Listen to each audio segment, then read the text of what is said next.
It's another day to do business. Good morning, everyone. Welcome to 55 minutes of current and relevant business conversation right here on Business Morning. And of course, it's on Channels Television. I'm Ini John Mekwa. And we start, as usual, from the global oil space. Prices fell in early trade as hopes for easing U.S.-Iran tensions following reports that Iran could allow ships to pass through around the Strait of Hormuz outweighed concerns over ongoing supply disruptions.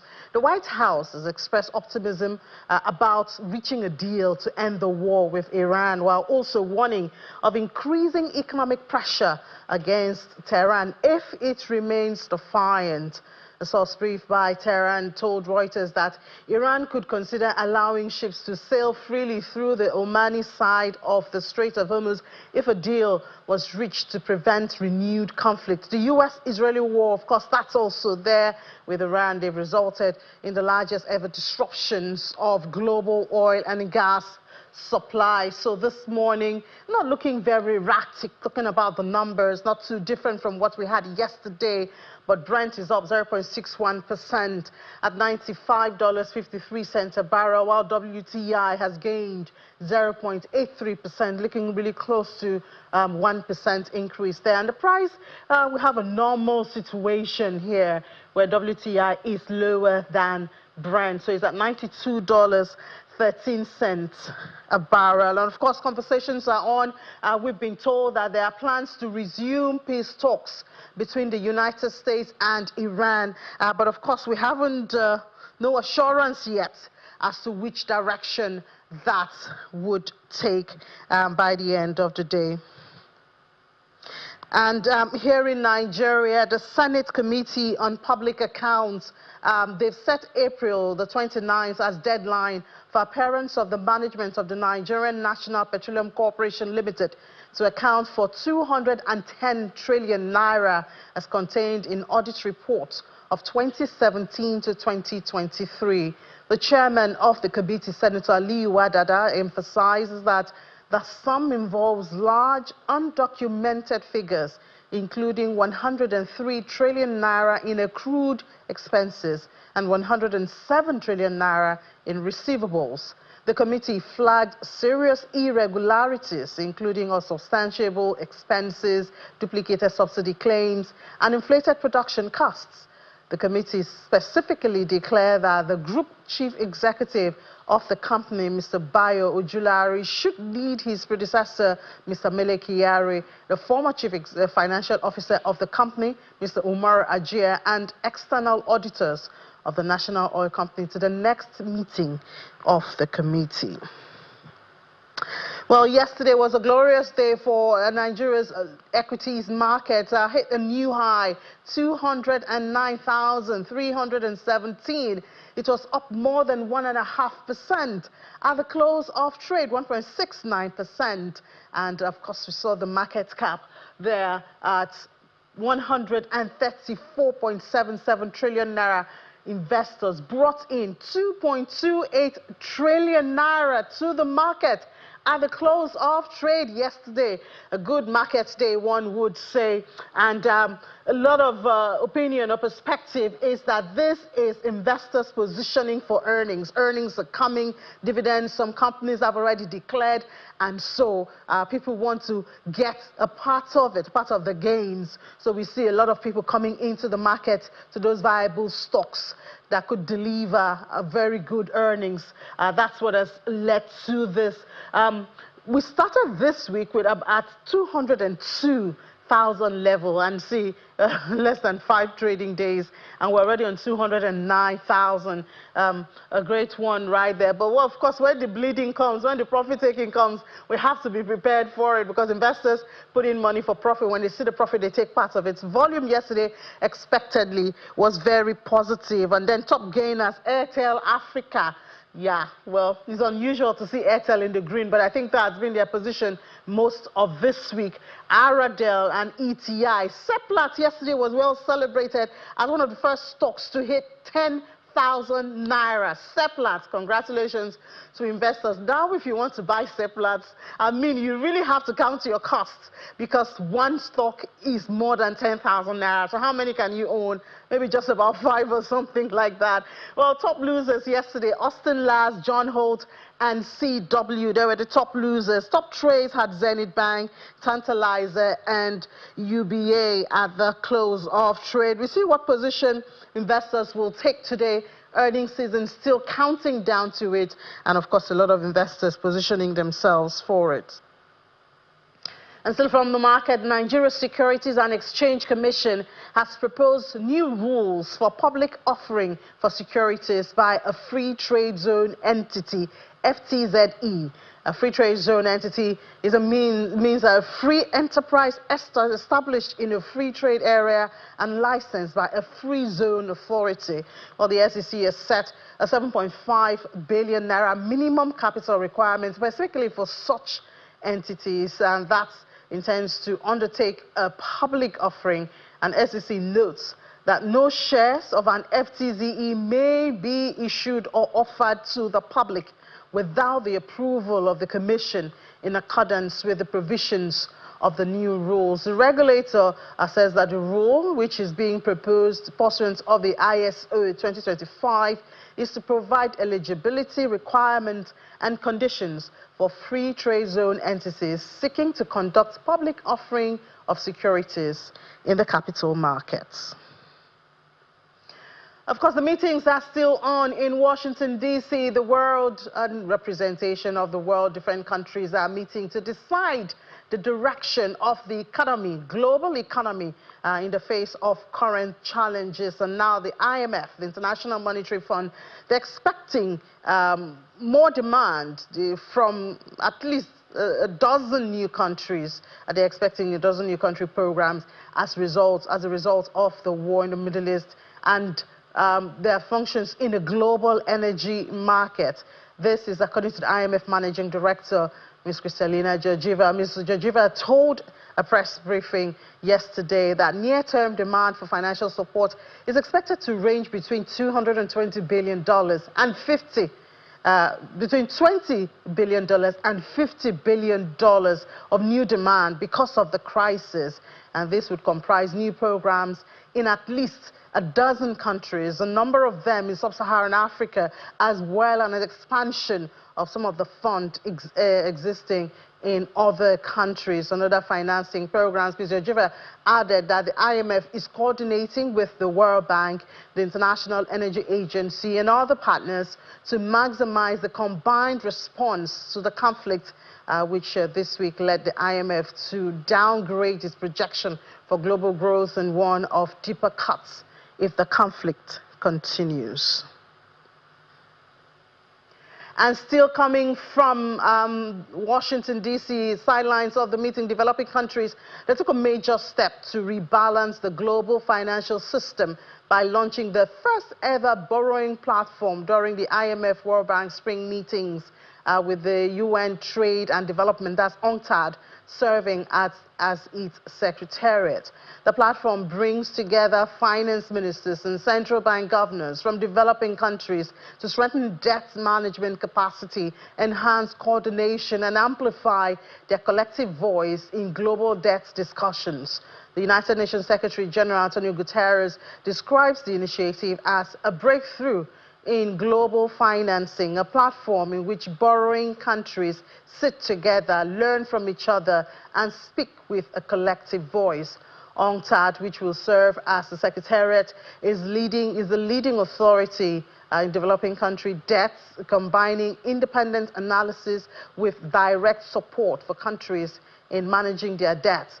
Through the DMFA's debt management program, today we have about 60, you have it existing in about 60 countries, especially right here on the continent of Africa.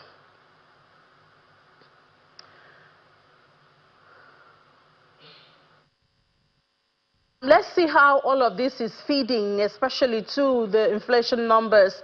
We saw that the trend changed. It was released by the NBS yesterday. If we could have that slide just to give us a little bit of a reminder about where the inflation number is going. So for the month of March, remember that The war broke out on February 28th, and so that means that the first 2 weeks of March, which is when the NBS takes those numbers when they do the survey for inflation, those were captured. However, it is also important to note that by the first 2 weeks of March, that was the early stage of the war, and so that means that perhaps the huge part of the impact is not being captured yet. So I guess that's why a lot of people expected, well, higher inflation numbers, but we didn't see as much as was expected. In fact, FDC expected 15.8.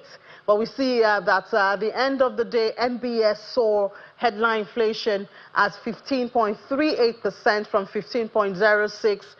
Core inflation, we saw 16.21.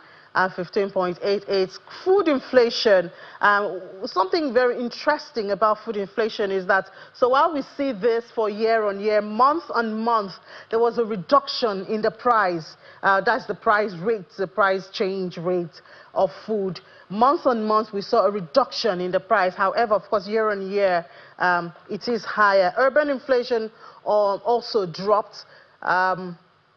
14.64 from 15.53, while rural inflation, we see, was on the flip side, it increased. Let's get a more understanding on this with Halima Adediro, Senior Analyst with Financial Derivatives Company, joining us from London. I think Financial Derivatives is moving to London.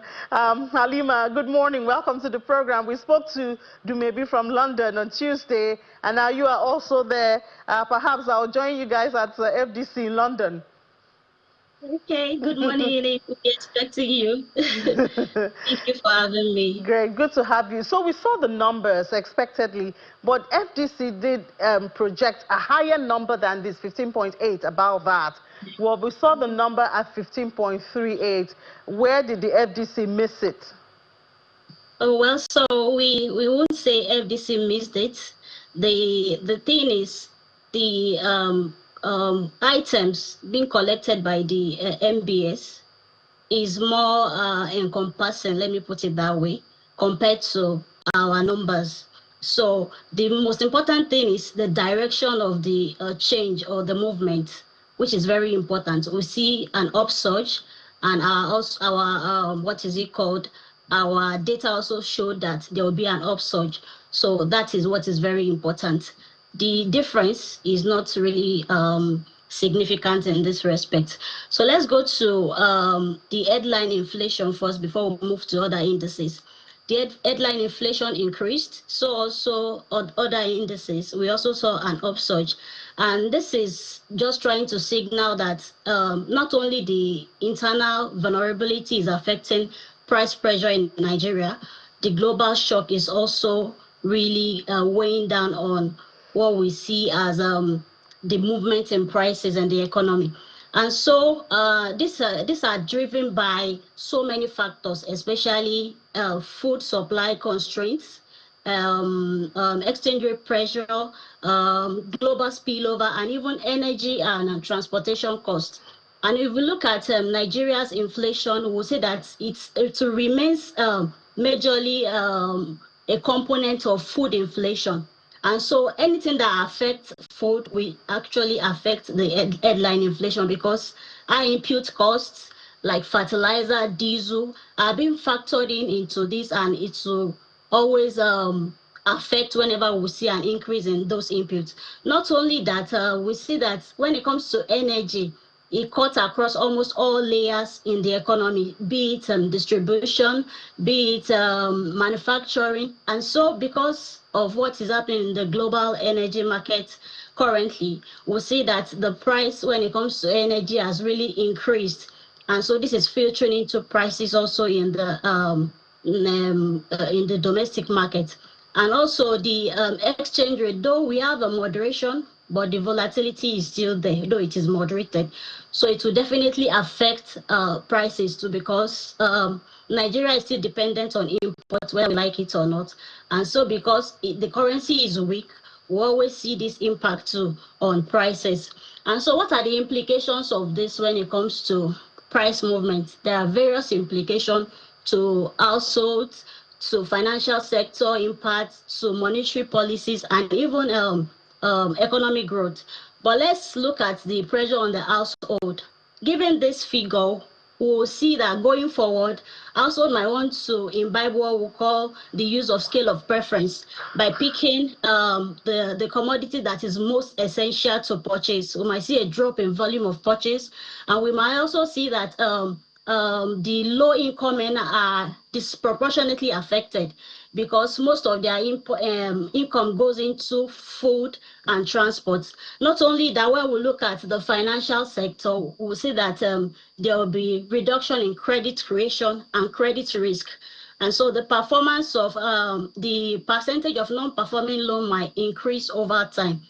Also, in all of this, the question is not really what is going to be the inflation number in the coming months. Is it going to go up or go down? That's not actually the question, because we can see that once the global tension is still there, it will affect the domestic markets. However, the question should be that what is how will the what is it called now, government policies or structural reforms quickly reduce Nigeria's global sensitivity when it comes to energy, when it comes to agricultural sector, and even forex market. And so that is what we should look at, because the global tensions, the global happenings will always be there. But how quickly can our structural reforms arrest these things so that our sensitivity to the impact will be reduced to the barest minimum? So I think that should be the bone of contention for Nigeria. Well, yeah, thank you for, bringing that perspective to it. But there's also a difference that I would like for you to please explain to us, which is the food inflation. One would have thought, even as you have said, energy cost, transportation is supposed to feed into food naturally. But month on month, we saw a reduction in food inflation. What drove that? So by our calculation and what we observed in the market, one is that there is low sales and there's customer resistance. So because income is not increasing as prices are increasing, so we see consumers shuffling and reducing to pick what is essential. So the what is it called? The demand is not increasing. And so that is why we see that the price, when it comes to food inflation, is not really increasing as we expected. And not only that, we should remember there that government is trying to do some other things to buffer when food supply, like the reduction in the tariffs and all. So the market is expecting that those things will increase supply of food and other staples. And so that is given like how can I put it, an expectation that the price pressure might not increase as expected because of those policies that are put in place. So I think for one is customer resistance. Two, the policies being put in place that is reducing the expectation of price pressure in the nearest months. All right. All right, Halima, thank you so much for helping us to understand that. Halima Didinro is the senior analyst at Financial Derivatives Company. Thank you and enjoy the rest of your day. Thank you for having me. All right, and global growth for 2026 has been cut to 3.1% as the Middle East war triggers what the International Monetary Fund has called a large global and asymmetric supply shock. The managing director of the fund, Ms. Kristalina Georgieva, told member countries to build buffers against the shocks, as the war is likely to affect countries that import energy and limited policy space. Our correspondent, Sarah Chimugu, is still there and sent in this report. The managing director of the International Monetary Fund is leading senior members of her team to this briefing on global economy. Right, good morning. A war that causes... The IMF says a once resilient world economy is being threatened again, stressing that if the conflict is short-lived, economic growth will slow to 3.1% in 2026. And if the conflict persists, it will push up oil prices and put a dent on global economy. The impact on the global economy is already large. Even if the conflict is short-lived, extensive infrastructure damage and supply chain disruptions are pushing prices up and slowing global growth down from 3.4% last year to 3.1% in 2026. But if the conflict persists and oil prices stay high for an extended period, we must brace for tough times ahead. According to her, countries in sub-Saharan Africa are likely to face the heat from the war. She makes some recommendations. Policymakers will need to carry out structural reforms to lift productivity and growth. A strong economy is the best buffer. And once this shock passes, then we need to rebuild policy space. During a session on Fiscal Monitor, issues of elevated debt levels globally came to the fore. Global growth was resilient in 2025. Global fiscal conditions progressed very little at the world level. And it's not only 2025. The global fiscal gap, that is the difference between the primary balance that would stabilize debt ratios and the actual one, that gap worsened by 1 percentage point if we compare the 5 years we're living, and for that I mean 2024 to 2029, and we compare that with the 5 years pre-COVID. So 5 years pre-COVID, we had certain situation. The situation of the 5 years we're living now is worse.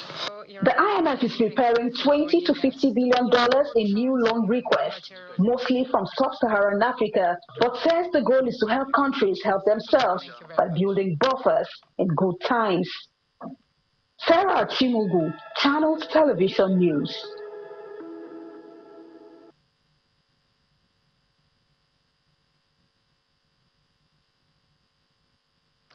So that's it. The meeting's still going on there up until, I believe, on Saturday. That's when they'll have the last few meetings for the week. And Sarah is still there keeping us updated on the conversations. And we had there, Ms. Jojime, did talk about the buffers that government needs to build. And once again, we're still asking here in Nigeria for buffers for Nigerians, for the consumers, from the government at this time. Because, yes, oil price has increased. I believe in our budget we have about 70, and now it's going for 94 as of this morning.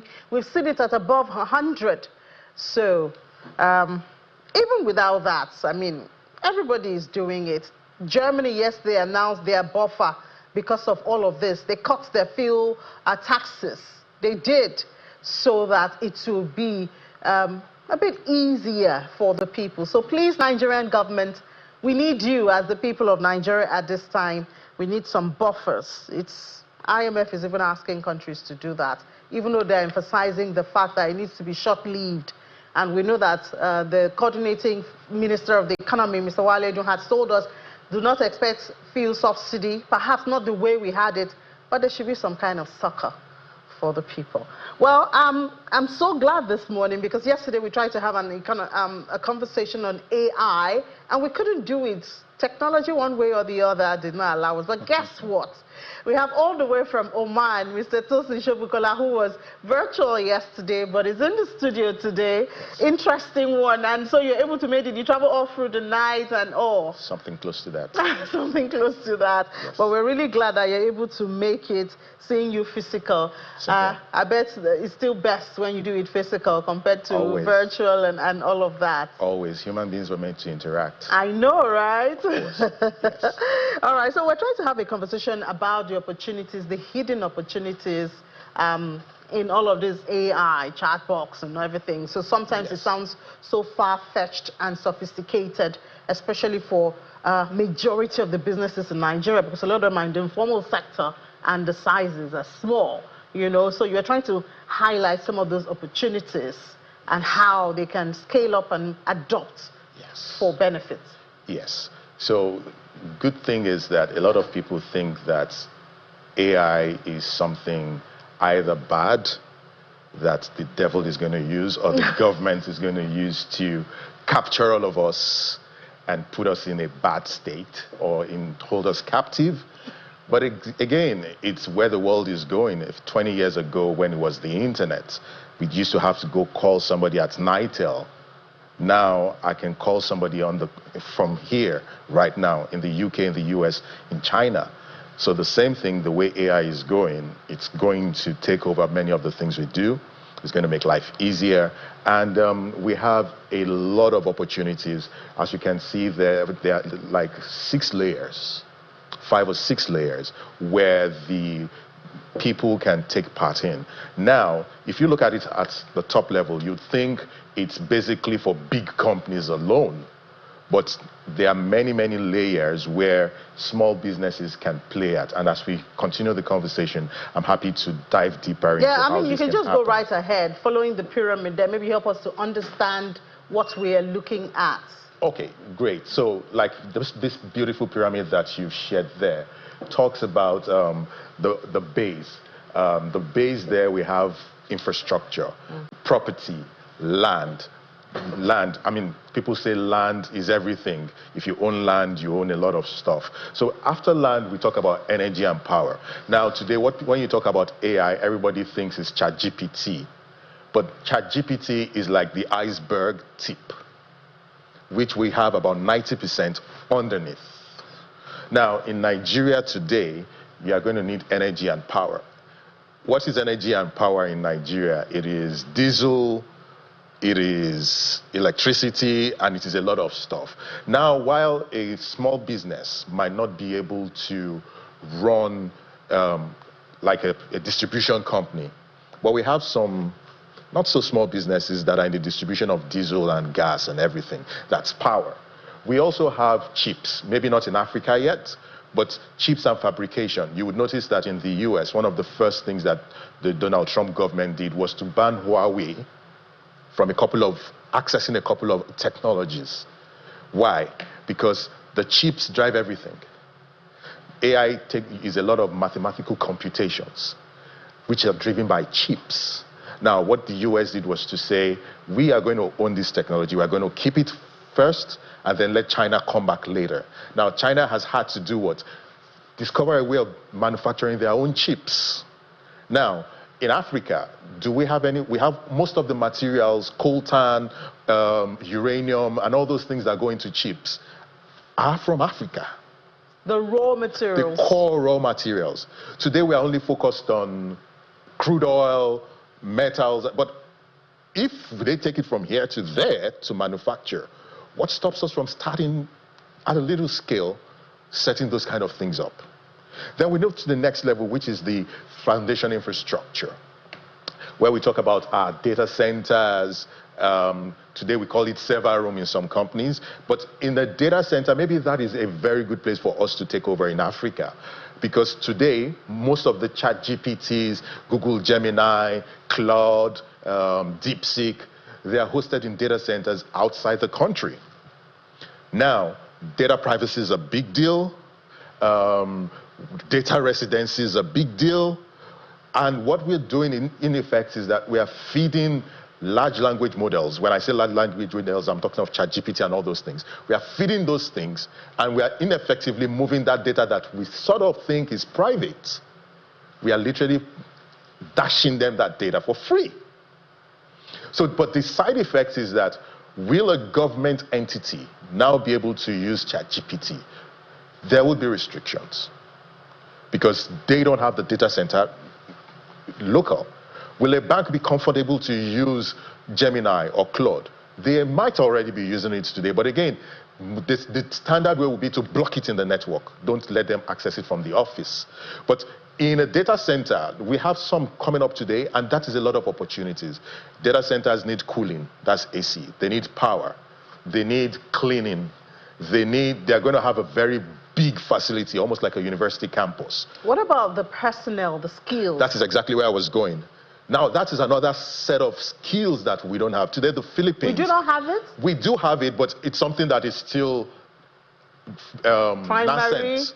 maybe nascent, at the basic. Yes. We have advanced guys, but they're not as many as they can be. Or they have jackpot. A lot of them are jackpotting because they are the prime candidates for jackpotting. They are the prime candidates for the British Global Talent. They are the prime candidates for the US EB1, EB2 visa. So they are ready to go. But we are 200 million. So if 10,000, 20,000 go, and if we have deliberately invested in this skill set, there's so many more. Most of the guys doing digital marketing, Instagram ads, and all that are eligible to grow up into this skill set. I remember there was a time a bank was looking for a database administrator for almost 1 year. And there was not just a person to, and we have people that are churned out graduating with computer science degrees every day. Okay, so let's just talk a little bit about that now. When you say that the need for intentional training of these talents, yes, is it from the university? Is it individuals? Because we know a lot of these courses are available online. Is it individuals empowering themselves that way, or does it have to do with government? All of them. All of them. How do I mean? I studied computer science. And studying computer science gave me a fundamental understanding of how these things work. The only sad part was that our curriculum was antiquated, old school. We were learning Fortran when Fortran was dead. We were learning Pascal when Pascal was dead. So if the curriculum today empowers our students to learn, give or take today, we are generating about 10,000 computer science students or more every year across the nation.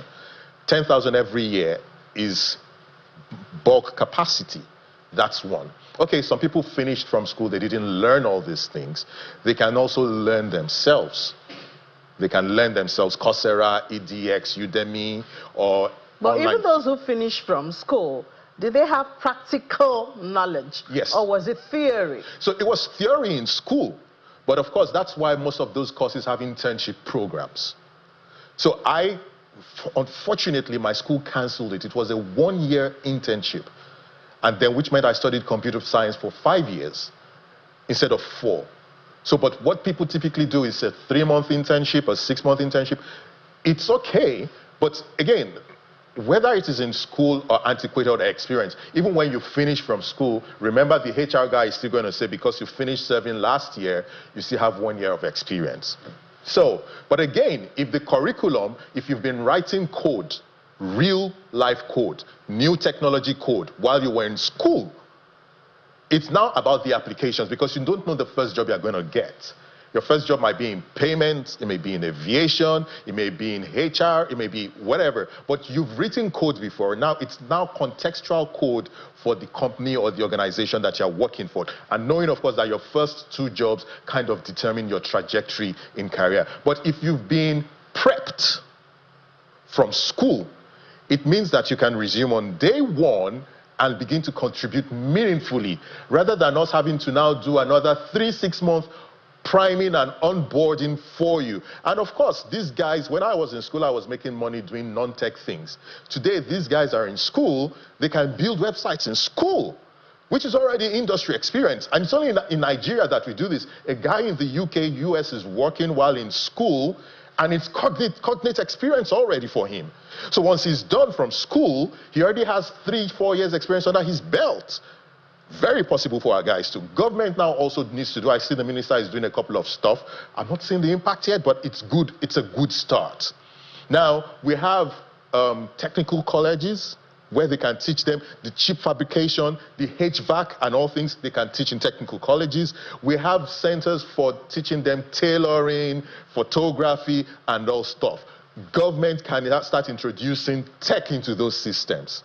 So you go to into the tailoring, so tailoring is not just the old way of tailoring, no. but tailoring with tech. 3D designing. I was talking to a tailor yesterday, and he mentioned that he needed to buy a monogram machine because embroidery is now digital. So that's part of it. That is equipment. That is, at some point, today I don't need a graphics designer to design my flyer for me. I put it into Gemini or ChatGPT, I get an image. Similarly, tailors are doing that. So Nigeria can export that talent. All right. Well, it seems we would. We have to continue this at another time. I know, right? Yes. Because you weren't even done with the pyramid. We still have 2 more steps. I can do that in 2 minutes. If Okay, we have let's time. try that. Okay, so we have orchestration tools, yes, and then AI apps. AI apps. The funny thing is that we are primarily playing at the AI apps level. We are playing at the AI apps level, but imagine that we have tools that are focused on legal platforms. We have tools that are focused on banking, whereby we have tools to do all those things. That is where a lot of money lies. But today, most of us are just at the very, very first layer. So this is big, deep stuff. All right. We can okay, get. so just hold your thoughts, Mr. Shobukola, Okay. Because for our DSTV viewers, we have to lead you to Abuja, where there's Plaque Election Town Hall at Abuja Continental Hotel. That's what's happening, but that's for our DSTV viewers. For our other platforms, even on our YouTube platform, please stay here with us on Business Morning. Please go ahead, sir. Okay, so today where we see a lot of people playing are at the ChatGPT level. They just build a simple chatbot to connect to a lot of things. But we have scenarios where at the orchestration level, imagine you go to a bank for a loan today. How long does it take you to get a loan process? 3-4 days, because a lot of manual checks have to be done. We are able to build systems, and that capacity is very much available in country today. And Africa can do that because our microcredit systems are not really available in the US, so the US is not going to build it for us. We have logistics things that we need to build for. We have languages. Does ChatGPT understand Yoruba? Does it understand Efik? I think Google is also working on some of those things. They trying to put our languages in there. But thank you so much. Honestly, we just have to continue this another time. Mr. Tosin Shobukola, the managing principal of Medulla Works. Thank you. A pleasure. And thank God that you had a safe trip back to Nigeria. Thank you so much. A pleasure anytime. All right. All the best. Yeah, thanks. So let's take a break now. When we come back, it's all about taxes. It may not be happy, it may not be a good one for especially those in the banks, financial institutions, but you get details of it after the break here on Business Morning. Please stay with us.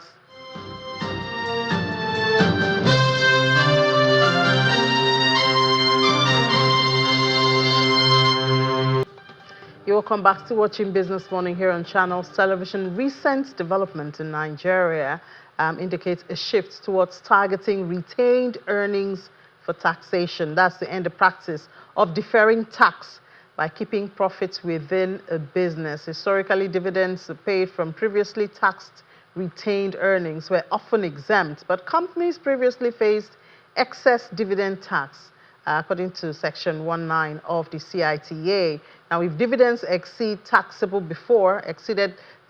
profits, then they would have to pay. Now, let's see some considerations of this new law that's supposed to come up real soon. So some of the highlights of it are that Nigeria is moving to restrict the deferral of tax on profits that's kept within a business, aiming to tax these earnings rather than allowing them to remain untaxed indefinitely.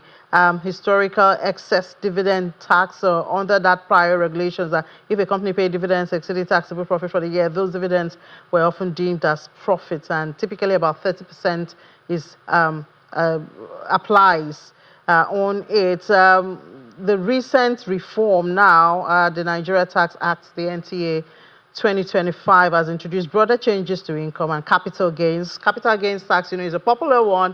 We've seen that, the controversy around it. It also includes unifying rates and aligning with global minimum tax standards. So let's uncomplicate some of this and see perhaps it will affect your money or your dividends after you have invested in a company. We have the managing consultant and chief executive officer of Flame Academy and Consultant Limited, Mr. Oju Demezwe. Mr. Demezwe, good morning. Welcome to the program. Good morning, and thanks for inviting me here again. Yeah, so I think it's a pleasure. Good to have you here. So I think the first thing to say is this is supposed to be part of the reform, the larger NTA reform. The tax reform. Yeah. In the bid to widen the tax net, bring in more revenue for the country, which hopefully will enable us close the infrastructure gap and then develop the country further.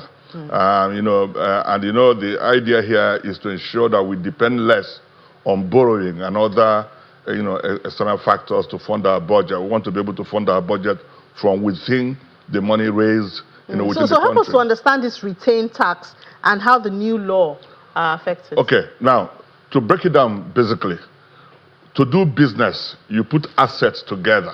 Every business is a bundle of real assets. You put them together. When you put them together, you use them to run your business. That's to operate. Whether you produce goods and services, or goods or services, you operate. And when you operate, it involves some expenses. So now, when you operate, the expenses are removed from the revenue you get from your operation. Revenue less expenses gives you your profit before tax. That's after depreciation, amortization, and other expenses, and all of that. So you now get profit before tax. So these companies have declared their profit before tax. Then they pay a certain amount of tax based on other criteria, tax deductions and and all of those rebates and so on. And if you have borrowed money to do your business, you pay your creditors, all right, before you declare your profit before tax.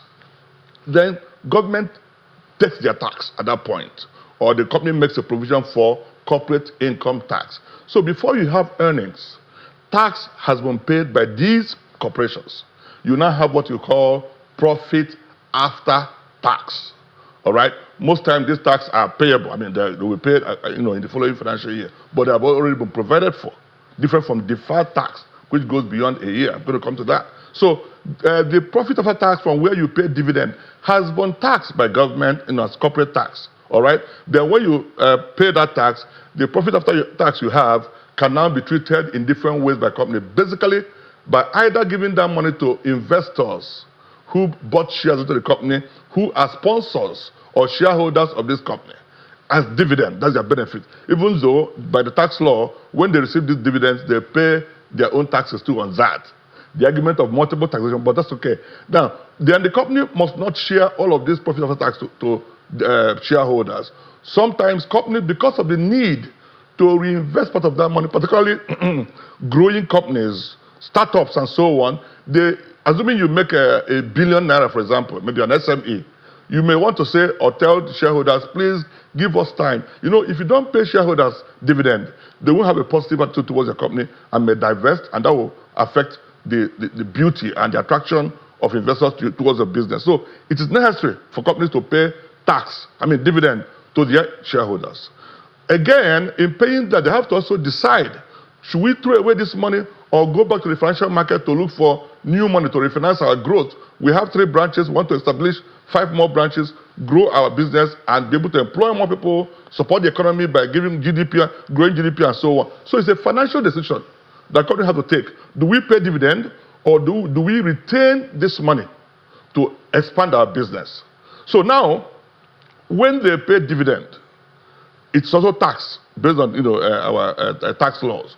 When they retain some of the money, not all, they may retain all. They may, what they retain for, usually, agreeably, the retention is to enable the company reinvest in more assets, expand their operation, throw out more revenue, employ more people, and by doing more business, the GDP will also grow, and the companies will feel happy being in the country. So now, what government is saying is, we need more money to run our budget.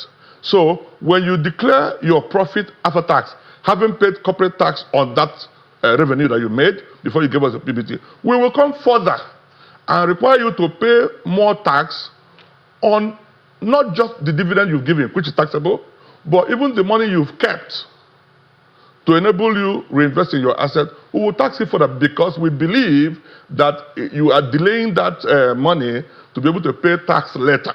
So we assume that it's already tax that is, how do I put it? Deferred. To be paid, deferred and payable in the future. Without looking at the other intention of the company, not to pay that money out, but to put it as part of their capital. Because when you have retained earnings, your capital increases just like your asset. The asset equals capital plus liability. So every time you retain some money, you intend to improve the capacity of your business to produce more. So what this policy is going to do, with all due respect to government intention to improve, is to almost like punish companies for retaining some of their profits. So that's where the conversation of double or multiple taxation and disincentive for companies. Because there's also the corporate income tax. Which has been paid before you have your profit. That money has been paid. Okay. And so why do you want to tax the same source of income? Yeah, in some way you might say that government is targeting some organizations, particularly international companies. Yes, there are things about because the foreign... there are some games companies play to evade taxation. All right? But if you now, because of that, want to now throw a policy that will now, generally attack everybody, you have to consider the do's. I mean, how do I put it? The pros and cons of that policy. Some people say they are targeting the banks.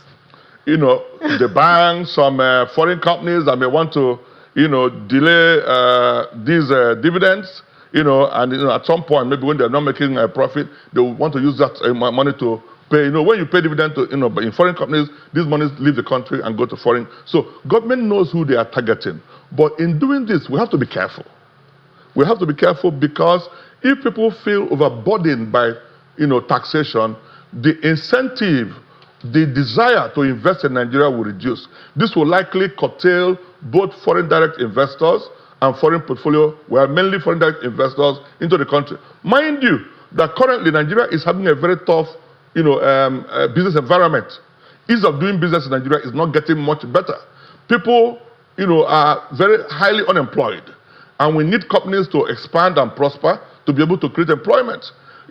Companies have to provide their own electricity currently. We're having it very horrible right now, with a poll. So businesses, hotels, even banks run their generator almost a whole day. And the cost of fuel right now. This is eating deep into their profitability. All right? Whether it's a hotel or a hospital or a bank, there's high cost of doing business. And if you want to go and borrow to support your business, today, interest rate in the banking system is above 30%, with the CRR being above 45%.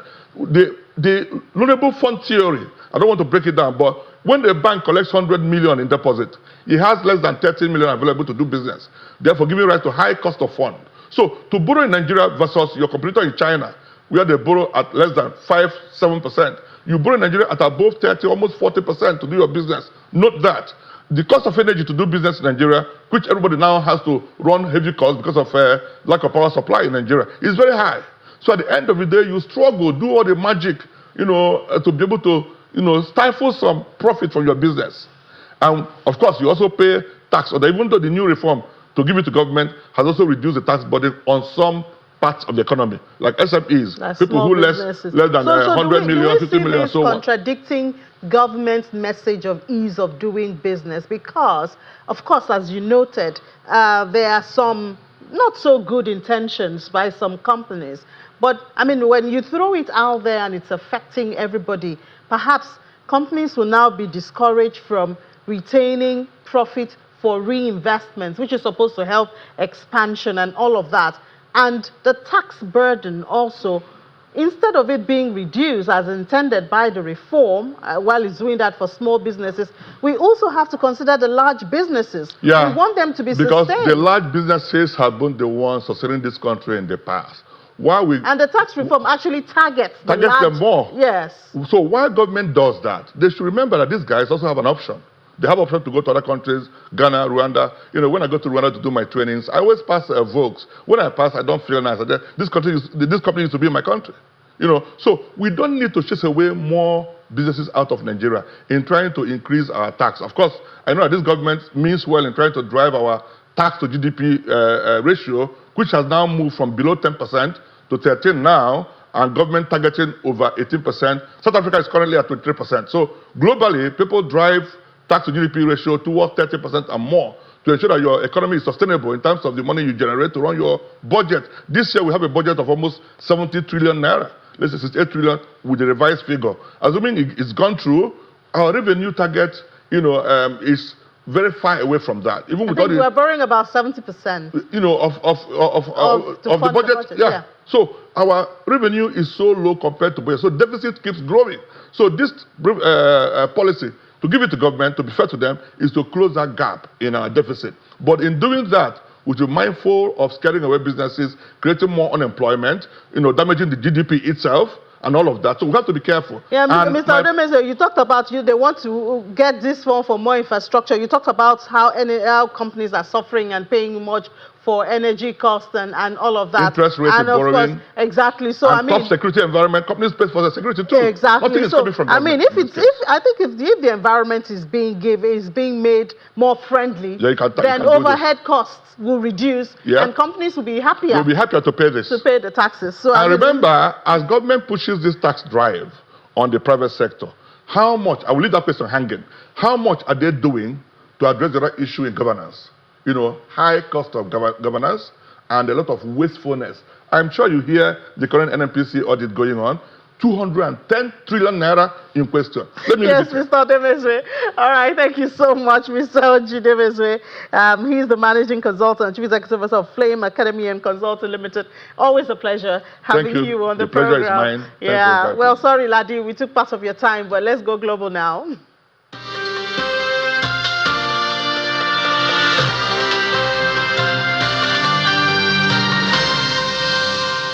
All right, thank you, Ini. Very interesting conversation. We all got carried away. All right, to the top stories now in the U.S. Economy.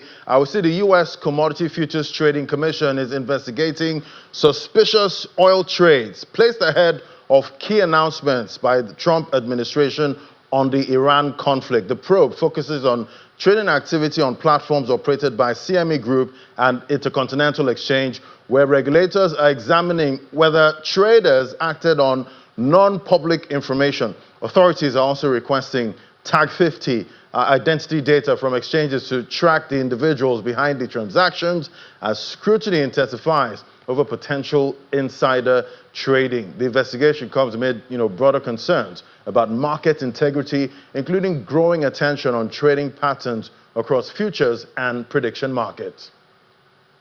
We see India's exports sectors coming under fresh pressure as the Iran conflict weighs heavily on global trade flows. New data from the Ministry of Commerce and Industry shows merchandise exports fell by more than 7% in March to $38.9 billion, down from $42.1 billion a year earlier, dimming hopes of a sustained recovery.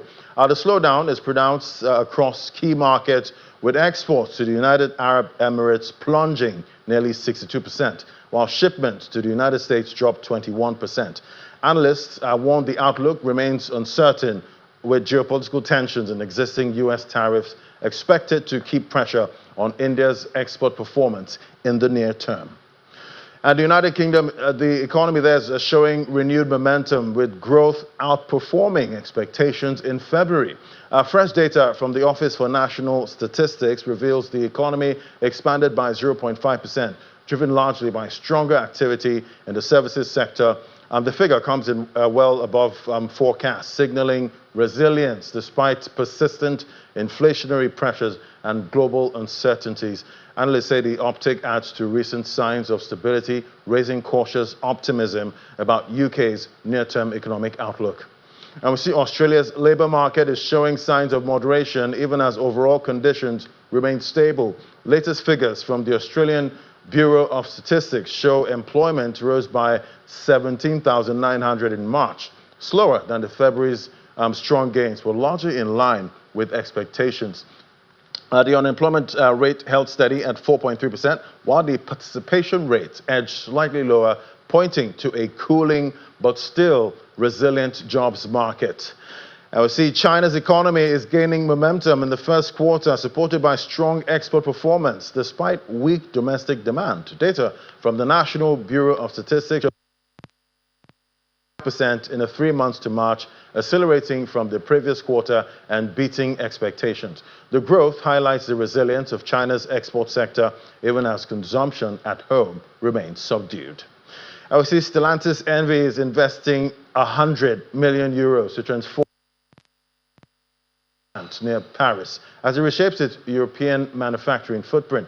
The automaker, which produces brands including Peugeot, Citroën, says the site will continue vehicle assembly until at least 2028 before transitioning to new operations such as parts production, recycling, and 3D printing. We'll give you more updates later on at 1:30 and how the markets are reacting to latest statements and latest data. Hand things back over to Uni.